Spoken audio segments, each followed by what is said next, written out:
बड़ी खबर आ रही, बता दें सूत्रों के हवाले से इस वक्त की बहुत बड़ी खबर। कन्नौज से उम्मीदवार बदल सकती है समाजवादी पार्टी। कन्नौज से अखिलेश यादव चुनावी मैदान में उतर सकते हैं, ये बड़ी खबर आ रही है। पहले ये था कि तेज प्रताप यादव के नाम का ऐलान कर दिया गया, अब ये चर्चा चल रही है कि अखिलेश यादव कन्नौज से चुनावी मैदान में उतर सकते हैं। ये लगातार सवाल उठ रहा था कि क्या 24 के रण में अखिलेश यादव दूरी बनाकर रखेंगे। अब ये खबर मिल रही है कि कन्नौज के रण से वो चुनावी मैदान में उतर सकते हैं। ऐसा हो रहा है क्या सर? ये पार्टी का राष्ट्रीय अध्यक्ष जी के अपने निर्णय हैं। जो भी निर्णय होगा अच्छा ही होगा। मैंने आपसे कह दिया था कि वो सबसे प्रथम बार माननीय अखिलेश यादव जी कन्नौज से सांसद बनकर गए। कन्नौज उनका प्रिय लोकसभा क्षेत्र है, वो वहां आ भी सकते हैं और परिवार से लड़ा भी सकते हैं। दूसरा मेरा इतना कहना है कि मैं तो एक निवेदन ये करना चाहता हूं, देश में सभी धर्म और जाति और समान और संविधान लागू है।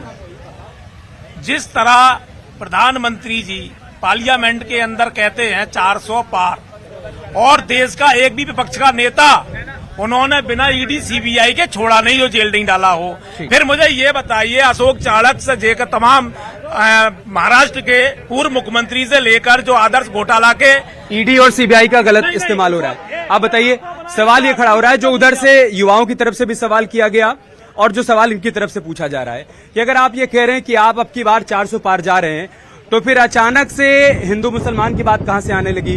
अचानक से मंगलसूत्र वाली बात कहां से आ गई? अचानक से ये बात कहां से आ गई कि ये बहुसंख्यक का धन लेकर उसको अल्पसंख्यकों में बांट देंगे? ये सारी बात कहां से आ गई? ये बात राहुल गांधी जी के स्टेटमेंट से आई।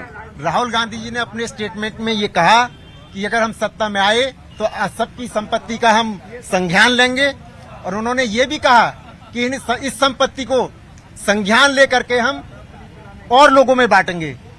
तो इस तरीके की राजनीति चलती रहती है। राहुल गांधी ने जब स्टेटमेंट दिया, प्रधानमंत्री जी ने उस स्टेटमेंट को पकड़ लिया, ठीक है, और उन्होंने इस बात को ठीक तरीके से एक्सप्लेन किया। उन्होंने कहा कि ये धन लेकर के रोंगिया को दे देंगे, भाई ने फिर कहा कि मुसलमानों को दे देंगे। ऐसा स्टेटमेंट नहीं दिया उन्होंने, ठीक है, और उन्होंने कहा कि रोंगियाओं को दे देंगे, ये बात कही। और दूसरी बात, एक बच्चे ने शिक्षा की बात कही। ठीक है, मैं इस पर आपसे भी जवाब लूंगा, लेकिन बड़ी खबर यह है कि कन्नौज में अखिलेश यादव चुनावी मैदान में उतर सकते हैं।